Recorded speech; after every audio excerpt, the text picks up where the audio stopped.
Hoje nós vamos nos deter do versículo 8 até o versículo 14, fechando esse capítulo. Mas antes, como de costume, vamos recapitular o que Romanos tem nos ensinado.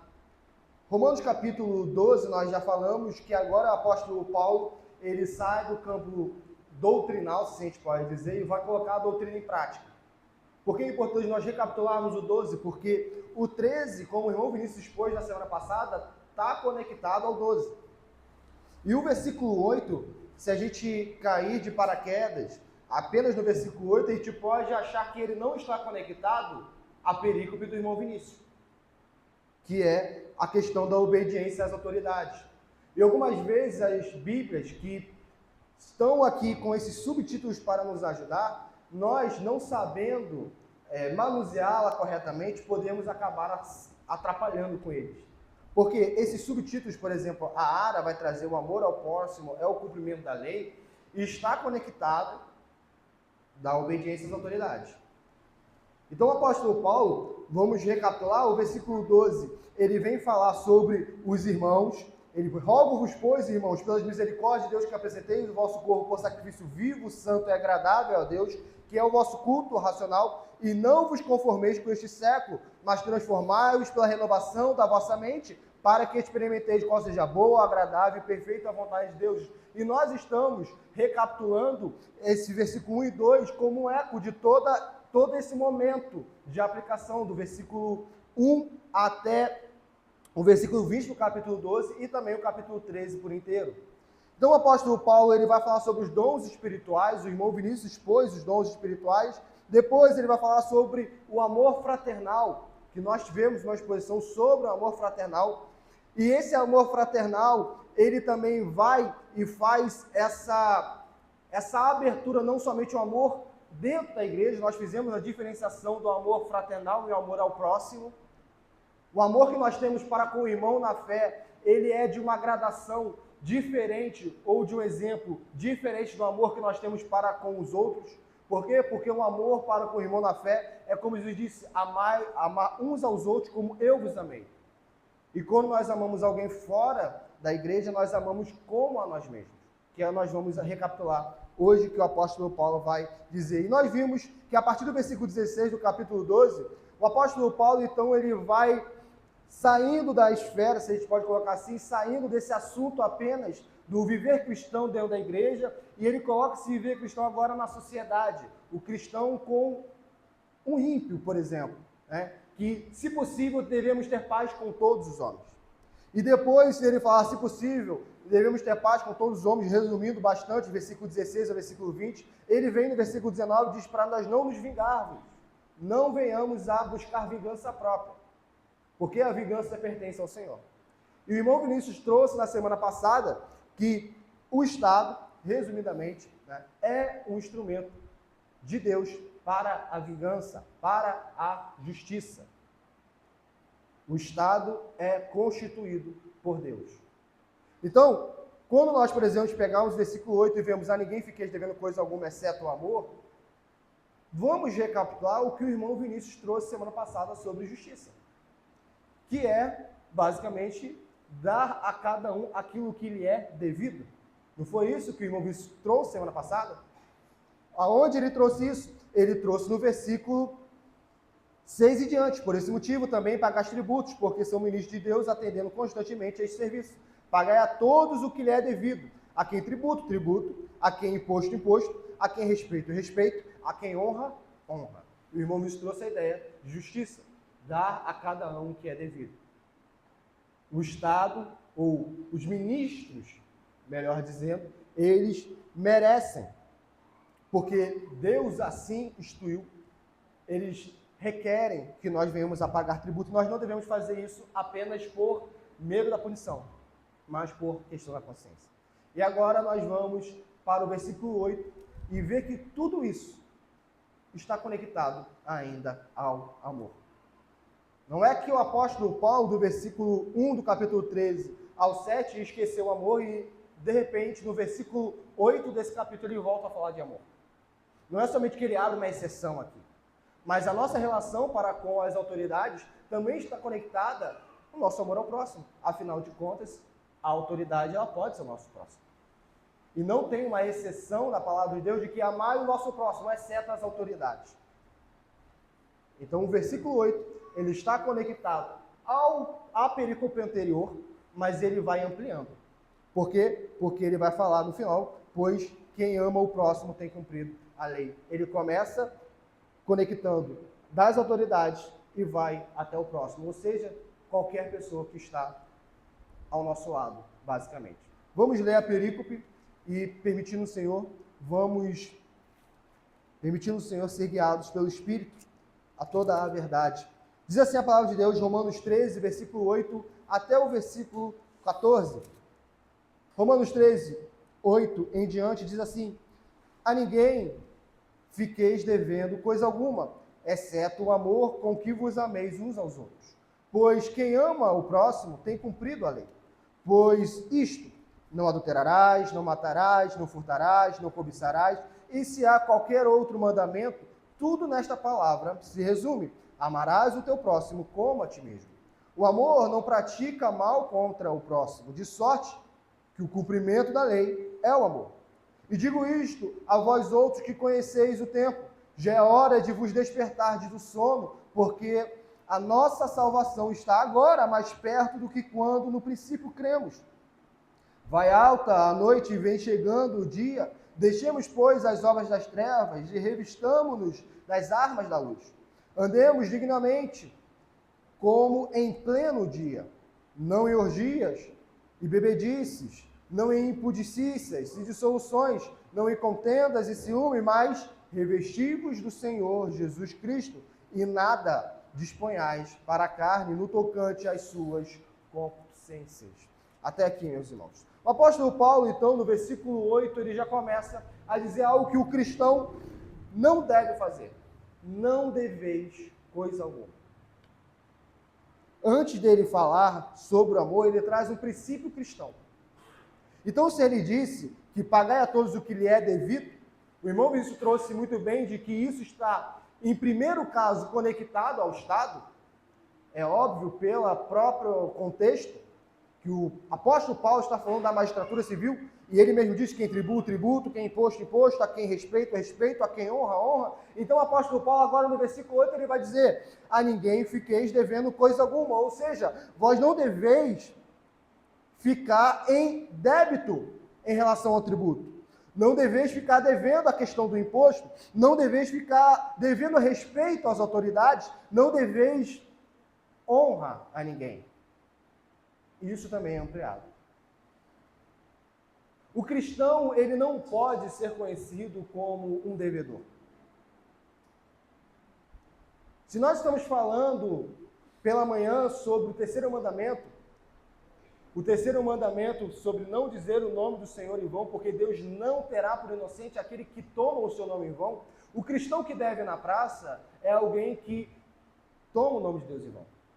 Como foi dito aqui pela manhã em uma das EBDs, quando um cristão está sendo um devedor, quando o cristão está contra uma conduta bíblica, quando ele está sendo motivo de vergonha alheia, antes dele ser conhecido como um indivíduo em si, ele é reconhecido como um cristão.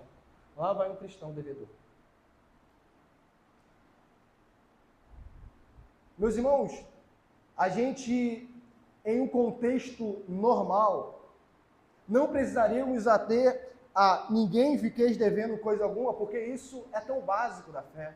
Mas nós estamos em um contexto que o básico da fé nós precisamos recapitular e reforçar, porque nós estamos em um contexto em que os senhores de imóvel não alugam mais ou evitam ao máximo alugar para as igrejas, porque as igrejas devem. Quando alguém diz assim, eu sou pastor, um dono de imóvel foge dos pastores. Porque os pastores devem. É dito que havia um tempo em que os cristãos, quando se diziam-se na entrevista de emprego, eu sou cristão, eu sou evangélico, essa pessoa era contratada porque era comprometida, porque honrava os seus compromissos, porque não devia ao seu patrão. E aqui está ligado, porque o apóstolo Paulo está falando, não deveis coisa alguma, conectado às autoridades e ampliando, como nós vamos ver no final do versículo. hoje os cristãos são como os ímpios e determinados segmentos do cristianismo são piores do que os ímpios. Os cristãos são aqueles que mais devem. E eles devem, e na situação de devedor, eles apenas dizem, não, mas você tem que amar o próximo, você tem que me perdoar, você tem que ter misericórdia comigo. Mas nós vamos ver que o amor ao próximo, na verdade, está conectado a não dever a ninguém coisa alguma. E nós estamos conectando primeiro essa questão de Estado, questão financeira. Nós não devemos dever nada a ninguém. É o básico da fé cristã. O cristão não é um devedor. Não nesse sentido. É claro que todos nós temos dívidas. Em que sentido? Todos nós, praticamente a maioria de nós, deve ter um cartão de crédito. Mas é uma dívida que nós devemos ter pagável. Uma dívida que nós fazemos em nosso cartão e quando a fatura chega, nós temos o dinheiro. Porque nós não podemos achar que se é uma empresa, então tudo bem, eu posso dever. Se é uma empresa, tudo bem. Esse princípio do apóstolo Paulo não se aplica. Eu vou esperar os 5 anos, vai prescrever e assim eu contraio novas dívidas. E assim eu fico pulando de um banco para outro banco. Afinal de contas, nada vai me acontecer, mas como o irmão Vinícius expôs na semana passada, nós não devemos fazer coisa alguma por medo da punição, mas por dever de consciência. É porque nós sabemos que o nosso Deus é um Deus que requer de nós uma conduta santa e piedosa nessa vida, que nós assim fazemos. É por saber que nós aqui nessa terra, nós não estamos levando em primeira instância, nós não deveríamos estar pensando em levar em primeira instância o nosso nome, mas a bandeira do Evangelho. Portanto, um cristão é proibido pelas Sagradas Escrituras e pela lei do amor, como nós vamos ver aqui porque está conectado, não dever nada. O vizinho cristão, se ele pega uma ferramenta com seu vizinho, o cristão, se ele pega uma ferramenta com seu vizinho, ele devolve. Se ele pega um livro emprestado, ele devolve. Ele não fica em dívida, ele não fica em débito. Ele não menospreza o 8º mandamento e toma para si posses que não são suas. Porque o devedor, ele furta o bem alheio. Ele furta porque toma para si o que não é seu. O cristão é aquele que honra a Deus. O cristão é aquele que busca, na dependência do Espírito Santo, cumprir os mandamentos. E o apóstolo Paulo, demonstrando que nós não devemos ser devedores, ele agora vê uma outra faceta. Ele fala que nós devemos ser devedores de uma coisa. Uma coisa nós devemos ser devedores. Nós não apenas podemos, mas nós devemos, que é o amor. Pois o versículo seguinte diz, ou o mesmo versículo seguindo diz, a ninguém fiqueis devendo coisa alguma, exceto o amor, com que vos ameis uns aos outros. Alguns vão dizer que aqui o apóstolo Paulo, a frase grega, ela poderia ser construída de não deveis coisa alguma, amai-vos uns aos outros.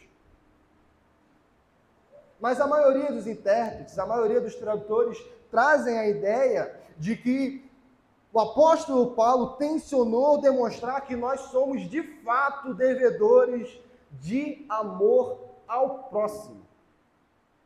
Qual é a ideia aqui? A ideia é de uma dívida que jamais será pagável. A ideia, nós podemos recapitular, por exemplo, o amor conectado com o perdão. Quando pergunta a Jesus Cristo, quantas vezes eu devo perdão ao meu irmão? Jesus Cristo diz 70 vezes 7.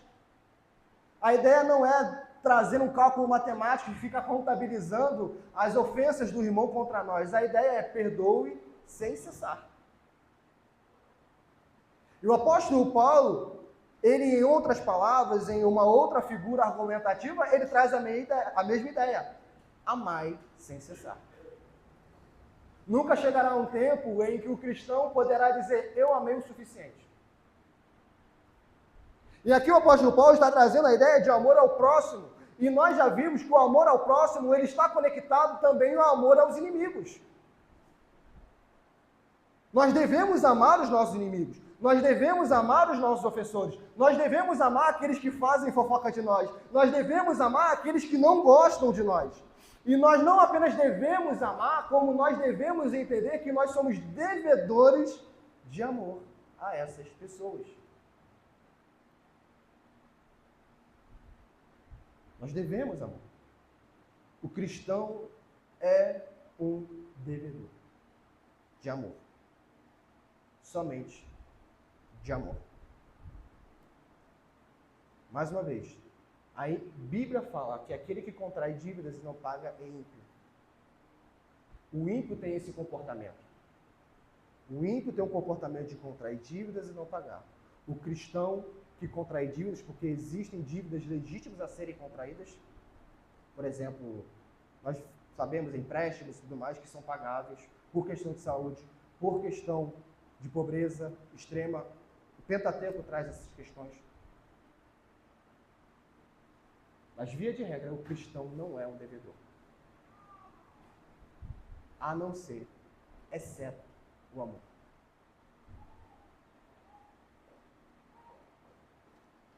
E quando o apóstolo Paulo traz isso, mais uma vez, nós devemos sair do campo da abstração e trazer para o campo real e olhar para o nosso próximo.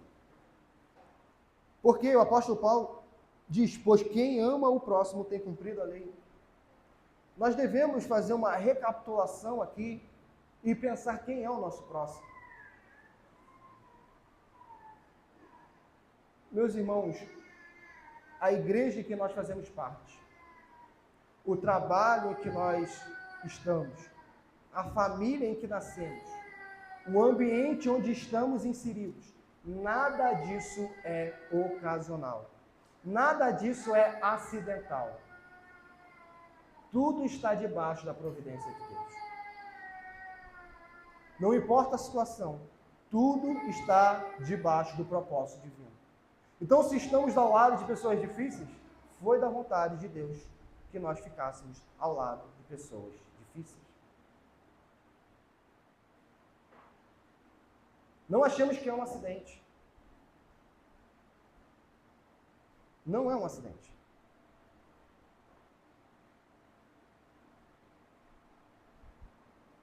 E essa pessoa difícil, essa pessoa que mais nos tenta a nós dizermos já amei o suficiente,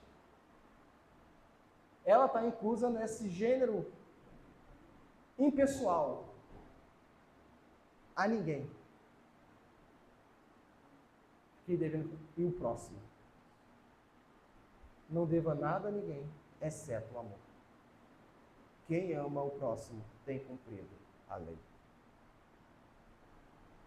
E o apóstolo Paulo diz, pois isto, esse amor ao próximo que tem cumprido, é que a ideia é de uma ideia de plenitude, de cumprir perfeitamente, mas no sentido de intenção, não no sentido de satisfação da justiça divina.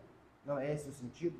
O apóstolo Paulo não está demonstrando aqui que é possível cumprir a lei pelas obras, mas é no sentido de propósito. Ele diz, pois isto, não adulterarás, não matarás, não furtarás, não cobiçarás, e se há qualquer outro mandamento, nesta palavra se resume, amarás o teu próximo como a ti mesmo. O Senhor Jesus Cristo já trouxera isso nos evangelhos, o apóstolo Paulo está recapitulando. E é interessante que o apóstolo Paulo aqui, ele está trazendo mandamentos horizontais do homem para com o seu próximo. Ele não está trazendo aqui os mandamentos verticais, que é do primeiro ao quarto mandamento.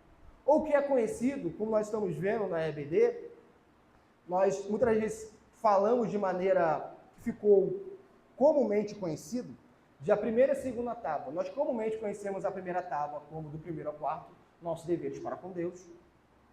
E do quinto ao décimo, nossos deveres para com o próximo. Mas como o irmão Vinícius bem trouxe aqui em uma de suas EBDs, essa questão das tábuas, só para nós entendermos e recapitularmos o ensino da EBD, ela não é cabal, ou seja, nós não temos provas suficientes de que a primeira tábua tinha do primeiro ao quarto e a segunda tábua tinha do quinto ao décimo.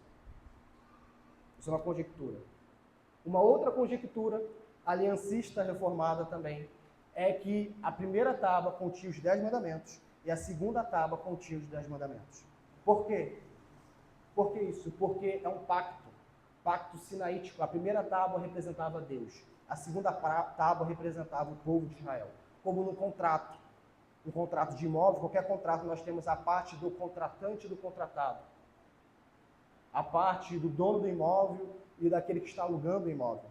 É o mesmo contrato, mas em dois contratos. Então nós temos essas duas questões. Só recapitulando o ensino da EBD que o irmão Vinícius já trouxe aqui. Mas, como é dito, está o mandamento de maneira vertical. E o apóstolo Paulo, ele não está sendo aqui exaustivo.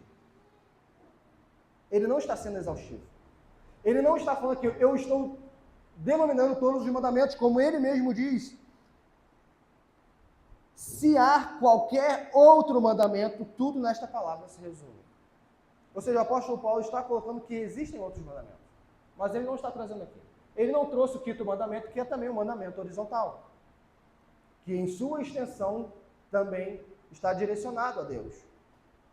Mas honrar pai e mãe é horizontal. Ele não trouxe do primeiro ao quarto. Ele não trouxe o terceiro mandamento que nós estamos abordando aqui naquela manhã. E por que o apóstolo Paulo faz isso? Porque, meus irmãos, para nós buscarmos o cumprimento da segunda tábua, só pode ser em decorrência, se nós usarmos esse jargão da primeira e segunda tábua, só pode ser em decorrência da primeira tábua, ou seja, do primeiro ao quarto mandamento. Então o apóstolo Paulo está trabalhando com o pressuposto de que seus leitores são justificados por Deus. Nós não vimos isso? Ele não está falando com o ímpio. Ele não está falando para o ímpio começar pela justiça da lei, cumprir a segunda tábua, ou cumprir os mandamentos horizontais, e depois ele vê a questão de como ele satisfará a justiça de Deus de maneira vertical. Ele está apenas trabalhando com o pressuposto de que os seus leitores são cristãos. Seus leitores são justificados. E ele tem trabalhado de que, olha, o cumprimento da lei são os mandamentos. Ou, aquele que ama, cumpre os mandamentos. Porque amará o teu próximo como a ti mesmo é o resumo. Assim como amar a Deus é o resumo da primeira tábua, ou do primeiro ao quarto mandamento. Essa é a ideia do apóstolo Paulo. Nós devemos, portanto, não fazer uma dissociação entre lei e amor. Não existe uma antítese entre amor e lei. Na verdade, aquele que ama, isso é o que o apóstolo Paulo está trazendo. Aquele que ama, ele naturalmente cumpre a lei. Afinal de contas, o marido que ama a sua esposa, ele naturalmente não vai adulterar contra a sua esposa. O marido que ama a sua esposa, naturalmente ele não vai mentir para a sua esposa. O marido que ama a sua esposa, ele naturalmente não vai ficar olhando para outras mulheres. Porque ele tem a dele. Então, o cumprimento da lei, ele vem em decorrência natural do amor. É uma decorrência natural. Essa é a ideia do apóstolo Paulo. Mais uma vez, quem ama o próximo tem cumprido a lei. Na parte final do versículo 9. E se há qualquer outro mandamento, tudo nessas palavras se resume. Amarás o teu próximo como a ti mesmo. E o versículo 10, ainda falando de amor, o apóstolo Paulo fala: o amor não pratica mal, ou o mal contra o próximo. A regra de ouro de Jesus Cristo diz o quê? Para nós fazermos aos outros aquilo que nós gostaríamos que nós fizesse conosco. É amor ao próximo. Amar o próximo como a ti mesmo. Como a ti mesmo. E aqui, aquele que ama não pratica o mal contra o próximo. Olha como o apóstolo Paulo está relacionando o amor com um aspecto negativo. Porque nós achamos que o amor sempre é de maneira positiva. Como assim? Não adulterarás, não matarás, não furtarás, não cobiçarás. Os nãos também são amor. Na verdade, só quando se diz sim, dificilmente se ama. Os não são demonstração de amor. Deus, por nos amar, nos deu os 10 mandamentos, nos quais a maioria deles está não, porque Ele sabe da nossa natureza. E como nós estamos vendo pela manhã, e quando nós chegarmos do 5º ao 10º, nós vamos ver também isso, especificamente sobre esses mandamentos, como que onde há um dever negativo, há também um dever prescrito positivo. Então, se nós não devemos matar, nós devemos preservar a vida. Aqueles que dizem, como nós estamos recapitulando, como nós estamos aqui na parte ética, aqueles, por exemplo, que dizem que amam a mulher e defendem a morte do bebê, não amam. Porque o amor preserva a vida. O amor preserva a vida. O amor é positivo. O amor tem nãos. E o amor não pratica o mal contra o próximo. Se colocássemos a regra de Jesus Cristo, de basicamente nos colocarmos no lugar do próximo, por exemplo, se nós nos colocássemos no lugar do feto, a maioria de nós não defenderíamos o aborto. Ou ninguém defenderia o aborto. Apenas quando há uma desumanização do feto, ou uma desconexão do feto conosco, enquanto aquilo é cabível a ele e não a mim, há a defesa do aborto.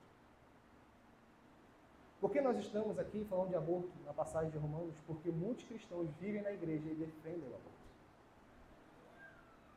Não poucos de igrejas presbiterianas. Ou defendem uma amoralidade do aborto. Não, tudo bem, cada um tem a sua escolha. A mulher, se ela quiser escolher abortar, tudo bem. Não há amor nisso. Não há amor nessa atrocidade. O amor não pratica o mal contra o seu próximo. De sorte que o cumprimento da lei é o amor. O amor é o propulsor do cumprimento da lei.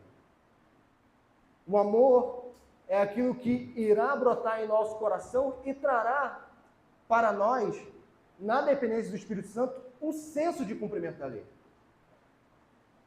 Nós não precisamos estar em um ambiente legalista em que nós somos completamente ou todas as vezes exortados a cumpra a lei, cumpra a lei, cumpra a lei, e assim ficamos de um viver aterrorizado, buscando viver viver na lei para não ir para o inferno. Nós não vivemos assim.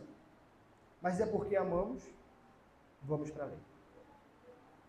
E cumprimos a lei.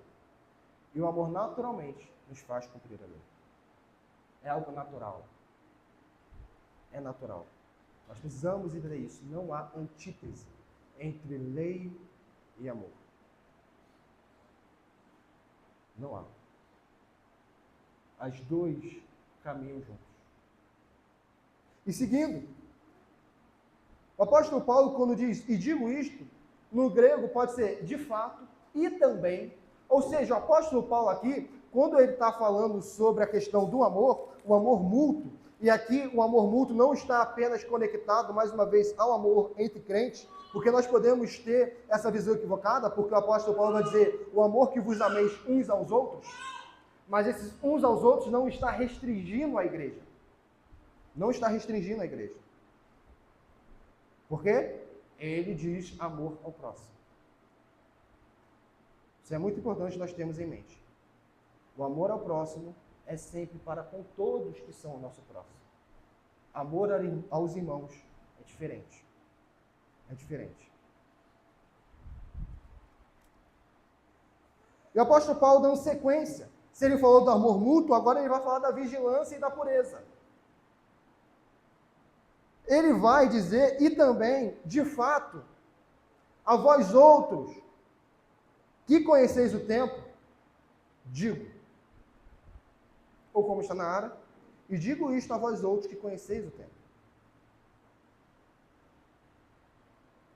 Já é hora de vos despertardes do sono. Já é hora de vos despertardes do sono. O apóstolo Paulo, ele começou o versículo 12, instruindo os romanos a não se conformarem com este século. E a conformação com o século presente, tanto os romanos quanto o nosso século presente, é um estado de sonolência. É um estado de não discernimento. E o sono, ele implica isso. Na Bíblia, geralmente, o sono tem um caráter, geralmente, não sempre, geralmente, dependendo do contexto, ele implica um caráter negativo. E aqui o sono é um caráter negativo. É no sentido de alguém que não está alerta, alguém que não está vigilante, alguém que está passível a qualquer mal que possa vir sobre ele. Ele está sonolento. Ele pode ser alguém, dentre os romanos, por exemplo, que já está correndo para se conformar com o presente século, já está buscando os próprios interesses ao invés de amor ao próximo. Ele já está buscando menosprezar a comunhão dos santos. Ele está sonolento. Ele já não está mais ávido como outrora. Ele já está tendo uma cosmovisão, como o irmão Vinícius trouxe na semana passada, igual ao ímpio. Ou seja, ele não entende que as autoridades, independente de quem lá esteja no poder, foram constituídas por Deus. Ele abraça uma ideologia política e ali fica. Ele está sonolento. Essas pessoas, elas estão sonolentas. E o apóstolo Paulo, ele vem dizer, já é hora de vos despertardes do sono.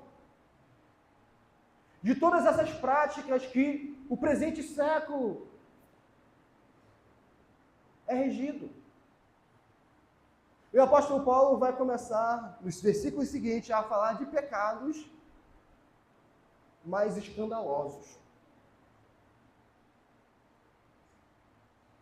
Porque a nossa salvação, por que é necessário nós despertarmos do sono? Ele justifica.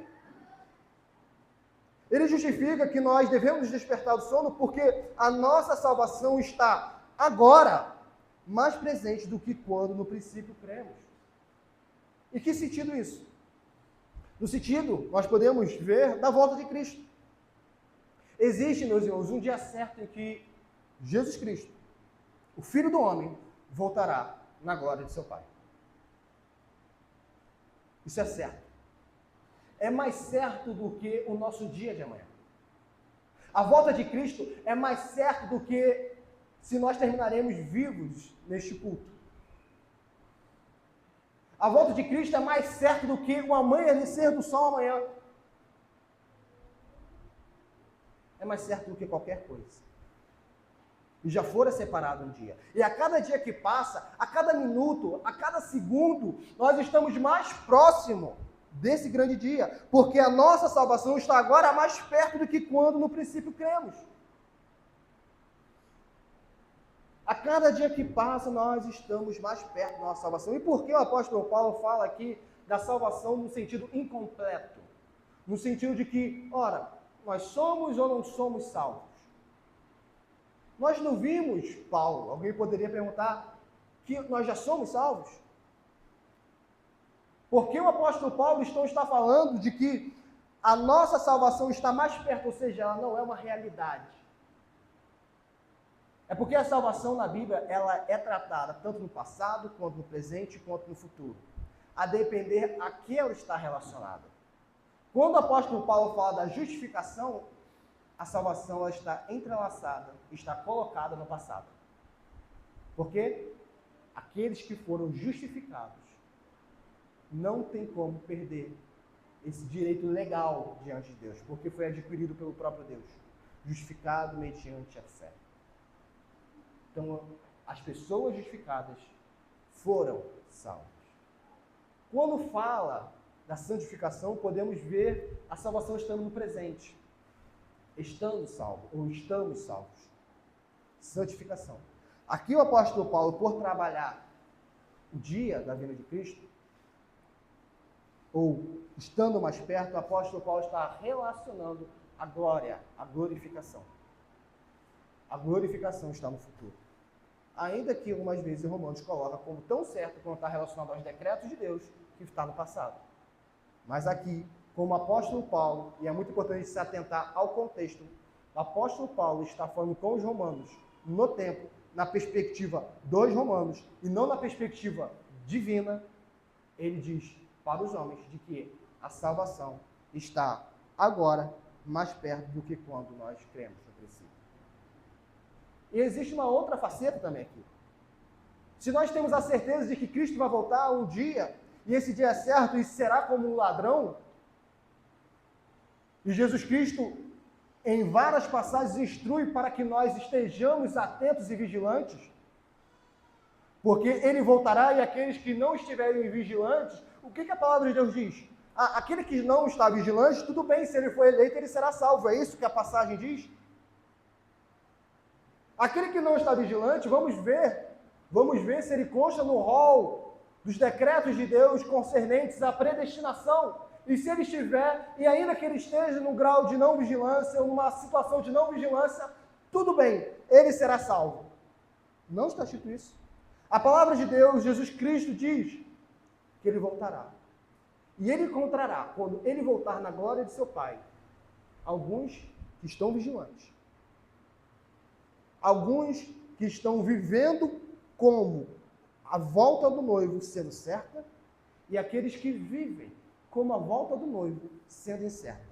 E quando Cristo voltar, ele trará para si, para o gozo eterno de seu Pai, aqueles que estão esperando, aqueles que estão vigiando, aqueles que estão vigilantes. E ele repudiará aqueles que estão sonolentos, aqueles que não vigiam, aqueles que desprezam os mandamentos do Senhor. Quando Cristo voltar, terão essas duas pessoas. É isso que a palavra de Deus diz. Mais uma vez, nós não podemos pegar, como vimos hoje na beleza do irmão Israel, entrar em contendas e trazer passagens bíblicas contra outras. Não, mas se eu for eleito e Jesus Cristo voltar, e se eu não estiver vigiando, a Bíblia não traz esse aspecto. A Bíblia traz o aspecto de que os eleitos, quando Cristo voltar, estarão vigilantes. É isso que a Bíblia traz. Eles estarão vigilantes. E uma outra faceta também que nós podemos ver é que a nossa glória, a nossa glorificação, ela acontecerá de duas formas. Ou Cristo voltando, nossa glorificação na alma, tem glorificação na alma e do corpo. Mas a nossa redenção, ela vai acontecer ou Cristo voltando, ou a nossa morte. E nós podemos ver que, possivelmente, tanto um quanto o outro pode ser abrangido nesse versículo 11. Porque o apóstolo Paulo, ainda que fale que conheceis o tempo, ele também traz a pessoalidade. Ele traz a pessoalidade. Por quê? Porque ele diz a nossa salvação. Então, ora, Cristo pode voltar agora. Cristo pode voltar esse ano. Mas se ele não voltar esse ano, também há a possibilidade de nós não vivermos para o próximo ano. De um jeito ou de outro, nós encontraremos com Cristo. De um jeito ou de outra, a nossa salvação está mais perto do que quando nós cremos no princípio. De um jeito ou de outro. Seja a volta do Cordeiro, seja a nossa morte. Todos nós estamos aqui. E ainda que nós não percebamos, assim como tem um dia certo para a volta de Cristo, Deus também decretou o dia certo da nossa morte. E a maioria de nós, pela graça de Deus, por misericórdia divina, somos ignorantes quanto a isso. Nós não sabemos quando vamos morrer. Nós sabemos que é certa a nossa morte. E a cada dia que passa, a ampulheta da nossa vida derrama uma terrinha e uma terrinha. E a cada dia que passa, a vida se esvai de nós. E a cada dia que passa, nós estamos mais perto da nossa morte. Então, a cada dia que passa, ou nós estamos mais perto da nossa salvação em relação ao dia que cremos, ou a cada dia que passa, nós estamos mais perto do terror eterno. É um ou outro. É um ou outro. O certo é, nós passaremos. Cristo voltará. E a vigilância deve ser constante. Assim como nós não devemos dever nada a ninguém exceto o amor, ou seja, nós jamais devemos deixar de amar, nós também jamais devemos deixar de vigiar. Jamais. O apóstolo Paulo continua. Vai alta a noite e vem chegando o dia. O que ele está dizendo aqui? A noite geralmente tem uma conotação negativa na Bíblia. E o apóstolo Paulo, ele reconhece que o homem está no mundo caído. E nós, cristãos, estamos nesse mundo que nós olhamos para as depravações dos ímpios e nós podemos falar, é noite. O dia ainda não raiou. Nós ainda vemos pecados. Nós ainda vemos maldades. Nós ainda vemos as transgressões. Vai alta a noite e vem chegando o dia. Deixemos, pois, as obras das trevas. E olha como está conectado. Trevas com noite. E armas da luz com dia. Tem uma conexão aqui. Por quê? Porque aqueles que, ou a maioria que praticam as suas depravações, eles praticam no escuro. O político corrupto, ele não está na praça agora praticando a sua corrupção. Ele está em uma reunião de gabinete sem que ninguém saiba praticando a corrupção. Um pastor corrupto, a mesma coisa. Ele não pratica corrupção, muitas vezes, no púlpito da igreja. Ele pratica no gabinete, quando nem a secretária está presente. As maldades os homens fazem, ou buscam fazê-la no oculto. Eles buscam fazê-la nas trevas. Como Jesus Cristo, quando veio ao mundo, por que os homens os odiaram? Porque Cristo, a luz do mundo, quando veio, a luz resplandeceu entre as trevas e mostrou as obras que os homens praticavam nas trevas. E os homens, olhando essa luz, se enfureceram. Mas o cristão, ele entende, porque ele conhece o tempo, que vai alta a noite. Vai alta, a noite está quase passando, essa é a ideia do apóstolo Paulo. A noite está quase passando, não vacile. Esse não é o momento de nós fraquejarmos, esse não é o momento de nós voltarmos atrás, esse não é o momento de nós desistirmos. Esse não é o momento de nós abandonarmos a santidade. Esse não é o momento, porque, meus irmãos, vai alta a noite. Falta pouco. Daqui a pouco vem chegando o dia. Então ele instrui. Chegando, pois, as obras deixemos, pois, as obras das trevas e revistamo-nos das armas da luz. E aqui conexões de alguns termos. Nós podemos conectar, deixemos, revistamo-nos e andemos. Nós deixamos as obras das trevas, aquilo que praticávamos no oculto, no escondido. Todas as nossas impiedades que o nosso próximo não sabe, o familiar não sabe. Existem muitos que estão na igreja e na alta madrugada vão acessar sites pornográficos. E ele pratica as obras das trevas. É isso que ele está praticando. Ele está como os ímpios. Ele espera os seus pais dormirem, a sua esposa dormir, os seus filhos dormirem. E ele vai e acessa aquilo que não deveria. Outros esperam o seu cônjuge dormir para ter conversas indevidas. No WhatsApp, no Instagram.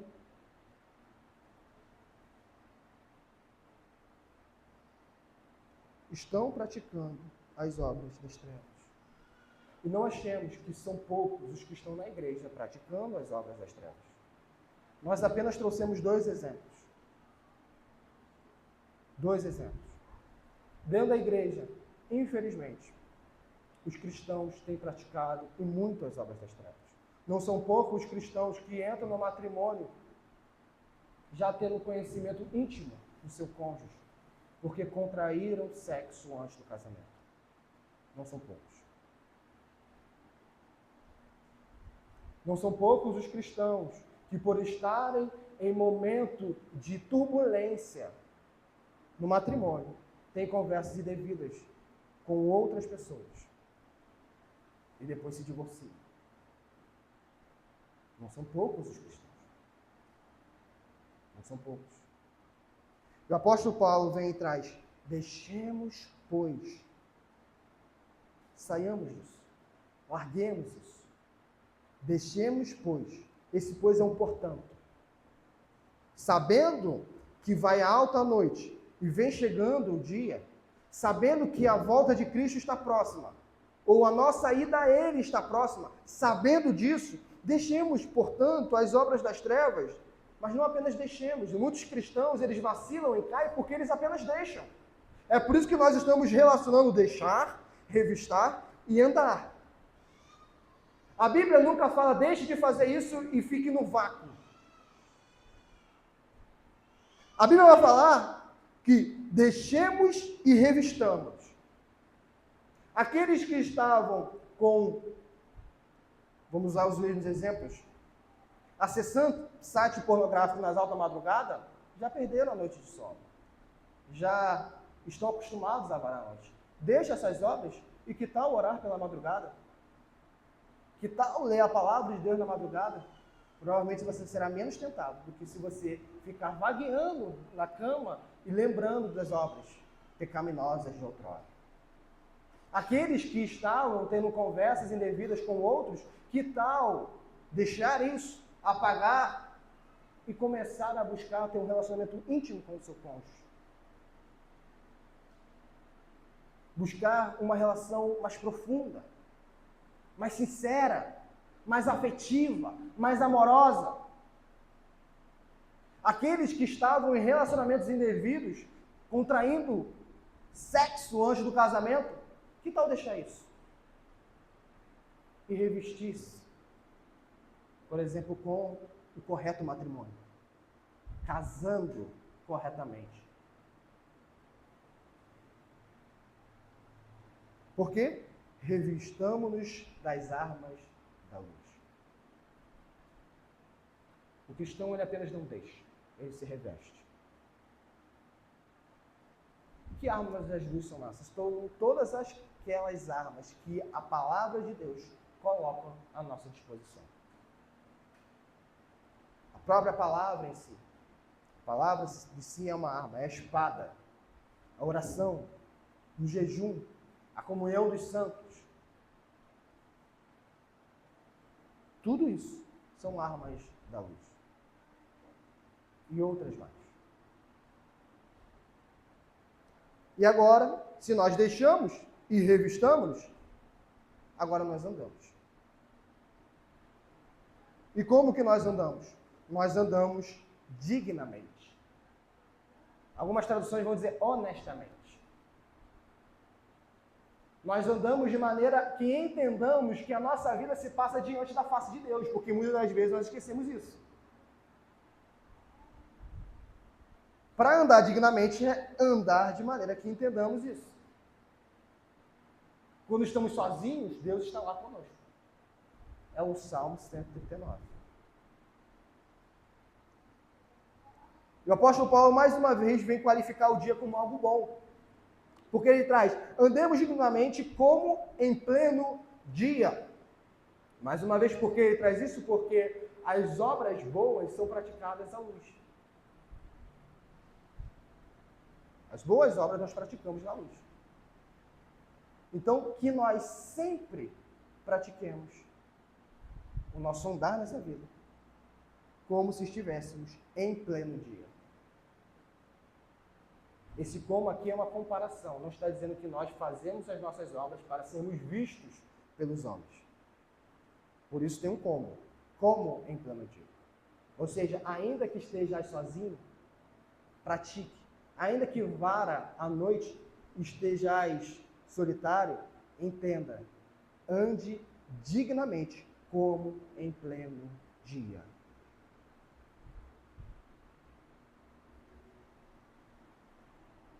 E o apóstolo Paulo, mais uma vez, qualifica nãos. Vem e traz nãos. Não em orgias e bebedice. Orgias, como já é conhecido, mas a palavra grega aqui também vai trazer essa ideia, são festas lascivas. E bebedice e embriaguez, que dão ocasião para isso. Não em impudicícias e dissoluções. É interessante, algumas traduções vão trazer, não em imoralidade sexual e depravações. Porque o primeiro e segundo se relacionam, mas não são a mesma coisa. A imoralidade sexual ou a impudicícia está ligada a se deitar em uma cama, essa palavra grega está ligada a isso, a se deitar em cama de maneira infiel ou sem fidelidade. É isso que está conectado. E dissoluções, que algumas traduções vão trazer depravações, está ligado a pessoas que estão em uma dissolução moral a tal ponto de que nem mais escondem as suas obras mais. Elas praticam a luz. É como se nós tivéssemos dois parentes, um que nós já vimos que está no seu terceiro casamento, mas ele diz, não, fique no mesmo matrimônio. Por quê? Porque ele praticou a imoralidade sexual, mas ele entende que ele está errado ainda. Ele entende que o matrimônio é algo valioso. Ele entende que é algo que Deus deu aos homens, uma dádiva. E aquilo que Deus uniu, não separa em homem algum. Todavia, nós temos outra sorte de pessoas que não apenas são contra ou praticam ações contra o seu próprio matrimônio, dissolvem o seu próprio matrimônio e ainda pregam contra o matrimônio. Ou outras depravações.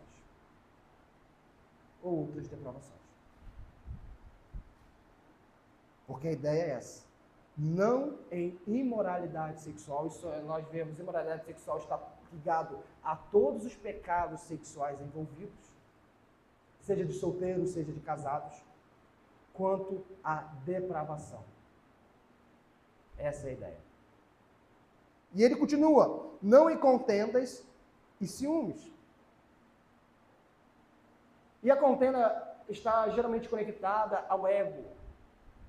Aquela pessoa, a palavra grega vai trazer, que se sente superior ao outro. E assim ela contende com o outro.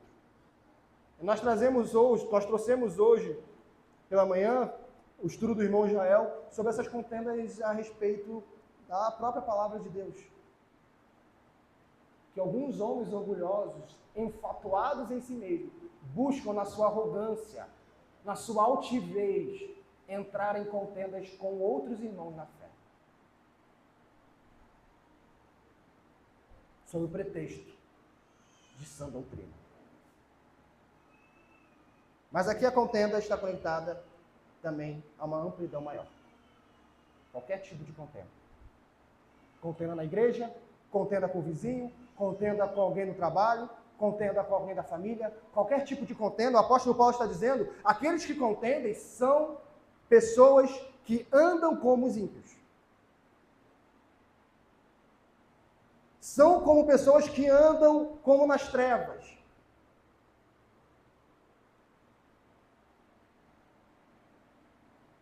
E é comum nós contendermos. É comum nós termos ciúmes. Os ímpios ensinam isso. Os ímpios, isso é comum. Tudo que nós estamos falando aqui, que para nós pode ser um absurdo moral, para os ímpios isso é comum. Nós vemos orgias e bebedices sendo propagadas nos filmes, na internet, na fala de muitos com quem o cristão não deveria andar e anda. Nós vemos imoralidade sendo ensinada até dentro da igreja. Quando nós temos dois jovens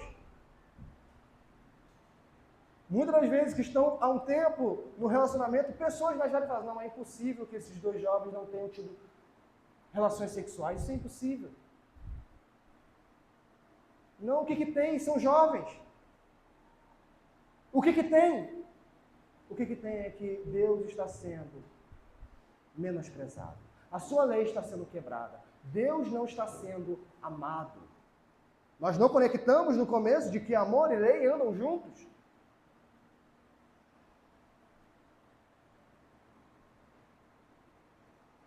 Não em impudicice e dissoluções, não em contendas e ciúme.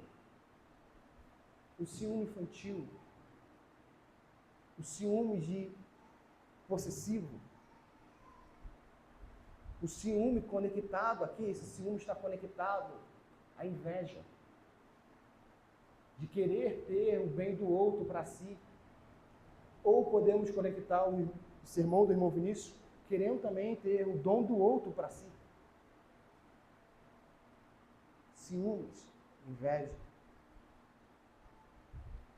E o apóstolo Paulo está trabalhando aqui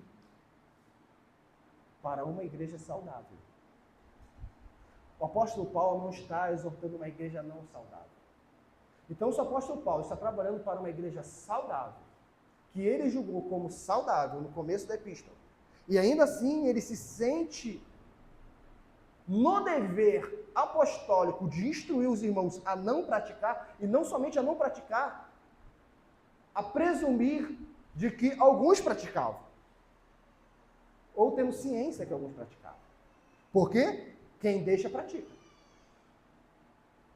Nós não podemos achar que dentro da igreja todos estão andando dignamente, como em pleno dia. Algumas pessoas estão dentro da igreja, dão a paz do Senhor, dão um sorriso simpático, falam de Deus, falam de Bíblia.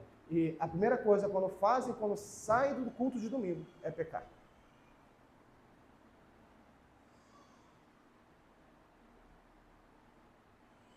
Deixe as obras das trevas.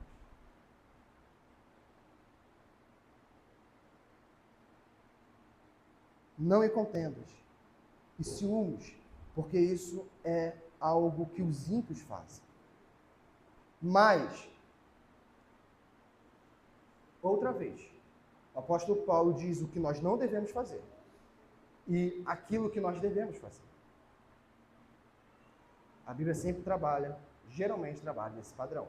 Se outrora ele falou, deixemos, pois as obras das trevas e revistamos das armas da luz, e andemos dignamente, agora ele fala, não façam isso, orgias, bebedeiras, impudicícias, dissoluções, contendas, ciúmes, mas o que nós devemos fazer?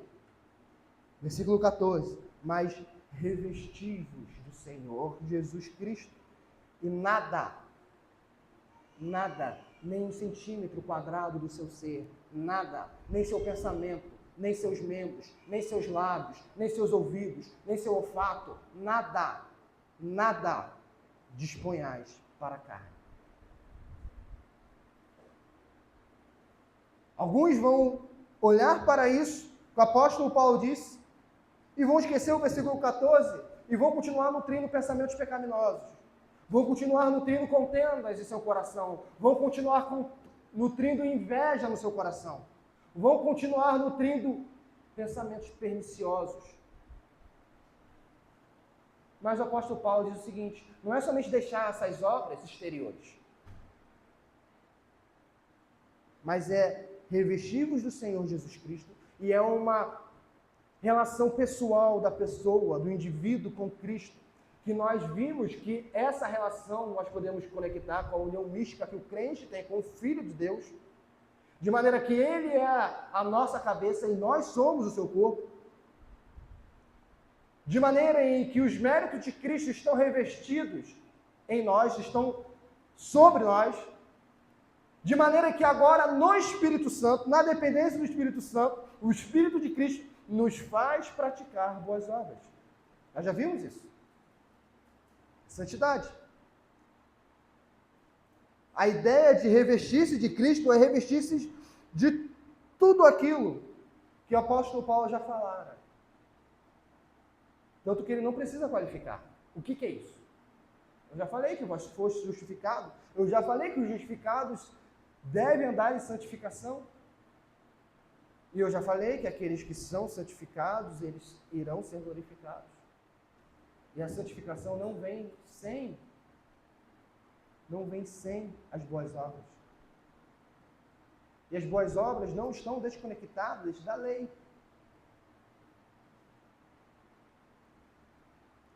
Mas revestivos do Senhor Jesus Cristo.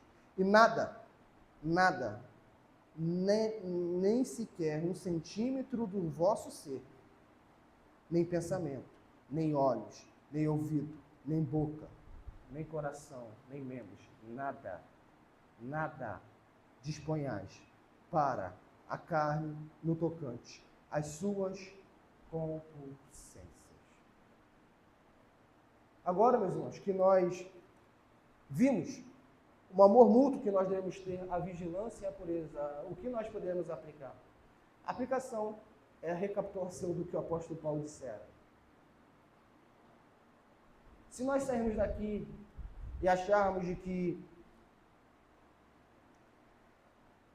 eu discordo, eu posso continuar devendo na praça, foi em vão.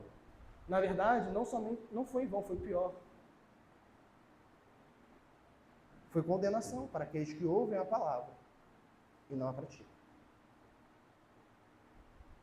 A palavra de Deus, quando ela é exposta, nós devemos ter uma certeza. Isaías diz isso, ela jamais volta vazia. Ou há arrependimento, ou há condenação. Porque aquele que vai contra a palavra de Deus não está indo contra qualquer um, ele está indo contra o próprio Deus. Portanto, não devemos dever nada a ninguém, exceto o amor. O amor é uma obrigação moral que o crente tem que ter para com todos os homens. Todos. Todos os homens. E por que nós fazemos isso? Para a glória de Deus. Sim. E por que nós temos a urgência de fazer isso agora? Porque o dia está próximo. O irmão Israel, salvo engano, quando deu uma EBD sobre evangelho, evangelização, ele falou a respeito da urgência do evangelho. Porque o evangelho é urgente. Seja porque Cristo está voltando, seja porque nós estamos morrendo. A certeza é, o evangelho é urgente. O apóstolo Paulo traz uma figura de que a noite já está alta. Ela está alta. Nós já caminhamos bastante nessa terra. E a cada dia que passa, nós estamos mais perto da morte. E Cristo está mais perto de voltar. Como vamos continuar andando com essa verdade exposta? Vamos continuar menosprezando o amor mútuo, o amor ao próximo? Vamos continuar desprezando o amor fraternal? Vamos continuar desprezando de revestirmos das armas da luz? Vamos continuar no estágio de sonolência, afinal de contas, o que tem? Vamos continuar numa letargia espiritual porque, ora, eu já estou melhor que muitos crentes. Eu tenho uma doutrina saudável. Eu não roubo, eu não furto, eu sou fiel ao meu cônjuge, eu sou um bom pai, eu sou uma boa mãe, eu sou presente no meu lar. Então, para que vigilância? Vigilância nos meios espirituais, vigilância em respeito à nossa relação com Cristo, para que isso?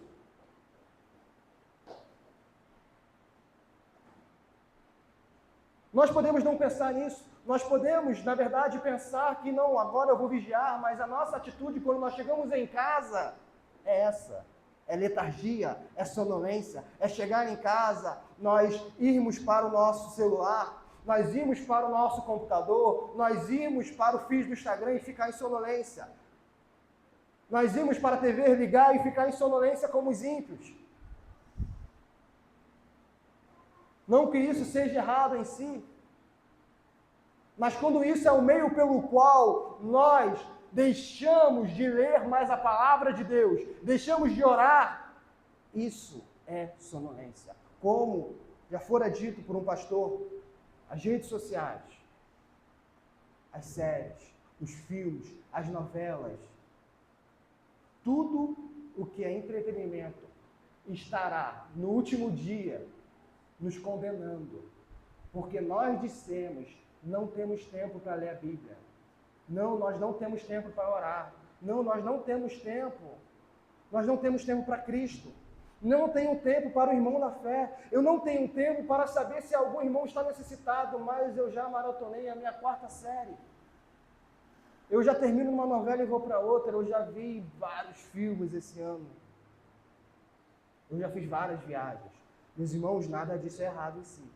Mas quando isso é usado como os ímpios usam, como sonolência, porque é isso que os ímpios fazem. Os ímpios, eles estão vivendo agora num estágio de anestesia da alma, no estágio de que eles não se preocupam com o dia da volta de Cristo, eles não se preocupam com o dia da sua própria morte, eles andam e eles vivem como se nada fosse acontecer, eles esquecem que o Cordeiro de Deus pisou nesse mundo, eles esquecem que o Rei da Glória veio aqui e foi crucificado, eles pouco se importam com isso, e os cristãos, que deveriam ser aqueles que estão vigilantes, aqueles que estão não somente vigilantes, mas ansiando pela volta do Cordeiro Pascual, os cristãos estão como os ímpios, eles estão se conformando com o presente século.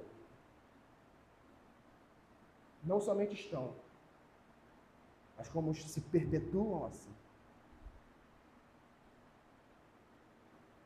E já não há mais diferença entre cristão e ímpio.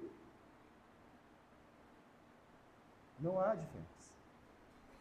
Se nós sentarmos para conversar com o ímpio e falar qual foi a sua rotina, um ímpio saudável, ele vai falar, eu acordei hoje, eu fui na academia, eu corri, fui trabalhar, cheguei em casa, cuidei dos meus filhos, vi um filme e fui dormir.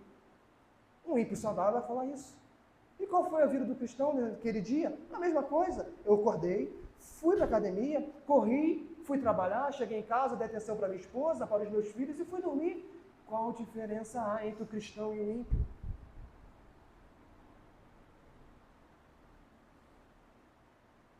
Como que o cristão está vigilante? Assim, essa é a vigilância que Cristo diz? Essa é a vigilância que o apóstolo Paulo está chamando a atenção? É isso mesmo? Tomemos cuidado, meus irmãos. Tomemos cuidado. O nosso maior amor é Deus. E por amar a Deus, nós devemos redundar no amor ao próximo. Nós não estamos brincando de ser cristãos. Nós não estamos em um spa espiritual. Nós estamos no campo de batalha. O mundo é mau, os inimigos são ferozes. E a cada dia que passa, eles estão tentando pisar na igreja. Eles estão tentando destroçar a nossa fé. É o termo que o apóstolo Paulo usa. Armas. Armas da luz. Se ele usa armas, é para a batalha. Não é apenas para o meu progresso espiritual, é porque o cristão, algo que foi perdido, o cristão é um soldado de Cristo, um embaixador de Cristo, que ele deixa as obras das trevas, ele se reveste com as armas da luz, e ele anda e vai para o campo de batalha. E as portas do inferno não prevalecerão contra a sua igreja.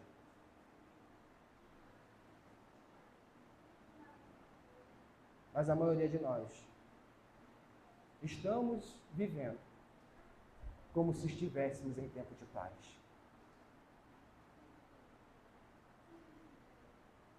Se estamos em tempos de paz, por que há tantos escândalos da igreja?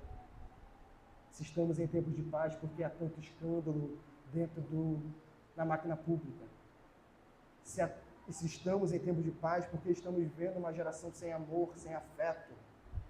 Uma geração que já não ouve a palavra de Deus, uma geração que entra na igreja, fecha os seus ouvidos, ou se não, se ajuntam para ouvir homens maus, para ouvir hereges, para ouvir falsas doutrinas, para ouvir sobre dinheiro. Essa é a nossa geração.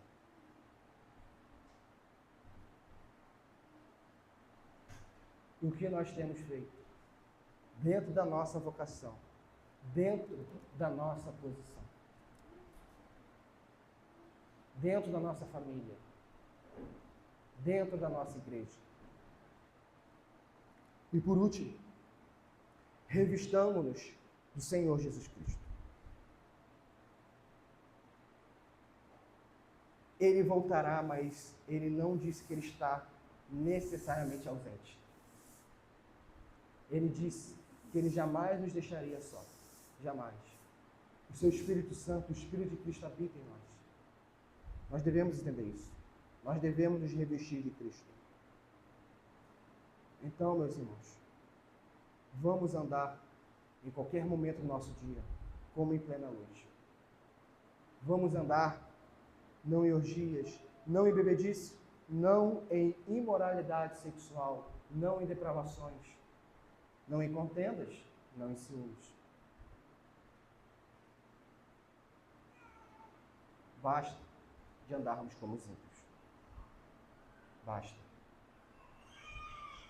Não fraquejemos, não vacilemos, não venhamos agora, nessa etapa da caminhada, retroceder.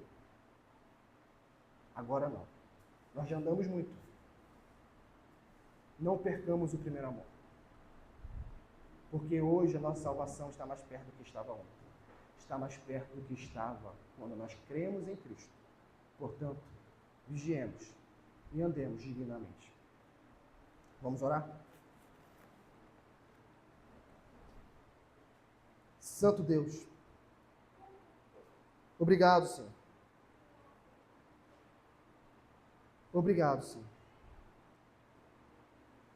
Porque, em primeiro lugar, fomos conduzidos por Ti para estarmos aqui entre irmãos, para estarmos aqui, Senhor, estarmos aqui